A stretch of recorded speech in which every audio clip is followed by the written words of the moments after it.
Ngayong idineklara na sufficient in form and sufficient in substance, ito pong dalawang impeachment complaints na nakahain po dyan sa Kamara. Ano na pong susunod na proseso? DJ, no, before we ended our hearing kahapon, before we adjourned, the Justice Committee already issued the notice to the Vice President. That is for her to file her answer within the period of non-extendable 10 days, calendar days, no? Itong sagot ng ating Vice Presidente, aside from they need to be filed to the Justice Committee, copy of which needs to be furnished as well to the complainant.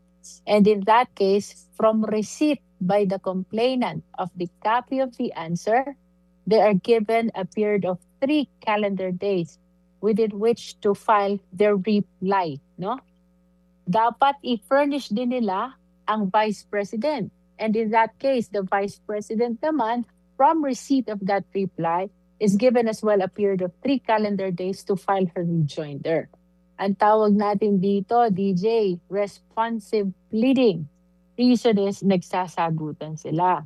From complaint, may answer si VP. From answer, mayroong reply si complainant. And from reply, may rejoinder si VP. No? Ang tawag ko dito, DJ, is step 3. And as a matter of fact, dito sa step 3, dito na rin sinasubmit yung evidence ng both parties, complainant and respondent.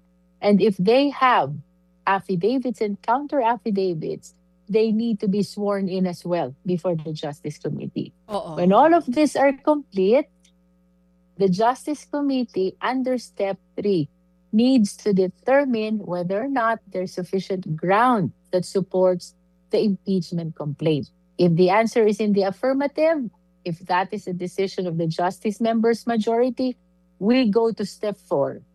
Step 4 is the hearing proper. Dito natin tatawagan ang complainant, ang witness, and even the respondent. Maraming nagtatanong, DJ, what if the respondent doesn't show up? What if the Vice President doesn't appear before the Justice Committee?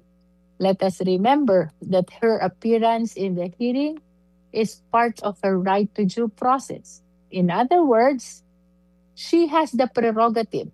She has the option. She has the choice whether to come or not to come. No? If she doesn't come, it will be interpreted merely as a waiver of her right to be present during the hearing.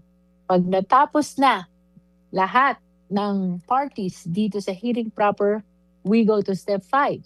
In step 5, the Justice Committee will vote on whether or not there is probable cause that supports the impeachment complaint. That is why, DJ, ito ang dahilan, Manong Ted, why I compare the proceeding before the Justice Committee to a preliminary investigation in an ordinary judicial proceeding. No? Para kami mga fiskal, nag-PPI, the quantum of evidence required is probable cause, and whatever the decision is of the Justice Committee in step 5, isusulat namin yan sa committee report. And that committee report is subjected to the approval of at least 1/3 of all the members of the House of Representatives. No? Kung makakakuha siya ng at least 1/3 vote, then that is the time that the Articles of Incorporation, Articles of Impeachment will be transmitted to the Senate for trial. Mga kapatid, brothers and sisters, saan ka pa? Dito na tayo sa totoo.